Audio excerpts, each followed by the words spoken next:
सोने से पहले के आदाब। बावुजू होकर सोएं। सोने से पहले वुजू कर लेना सुन्नत है। बिस्तर झाड़ें। सोने से पहले अपने बिस्तर को अच्छी तरह झाड़ लें। घर की हिफाजत, तमाम दरवाजे बंद कर लें और आग या रोशनी की सूरत में इसे बुझा दें। पानी का इंतजाम। वुजू और मिसवाक के लिए पानी का इंतजाम करके सोएं। सुरमे का इस्तेमाल। सोने से पहले सुरमे का इस्तेमाल करना भी सुन्नत है। सोने के दौरान के आदाब। दाएं करवट पर सोएं। दाएं करवट पर लेटें और दायां हाथ अपने गाल के नीचे रखें, किबला रुख होकर। पेट के बल ना सोएं। पेट के बल लेटना मना है क्योंकि ये अहले जहन्नुम का तरीका है।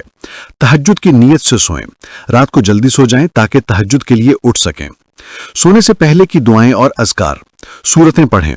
सोने से पहले सूरा अल बकरा की आखिरी 2 आयात, सूरा काफिरून, सूरा इखलास, अल फलक और अन्नास पढ़ें। आयतुल कुर्सी पढ़ें। सोने से पहले आयतुल कुर्सी पढ़ें। तस्बीहात फातिमा पढ़ें। मसनून दुआएं पढ़ें। सोने से मुतल्लिक मसनून दुआएं पढ़ें।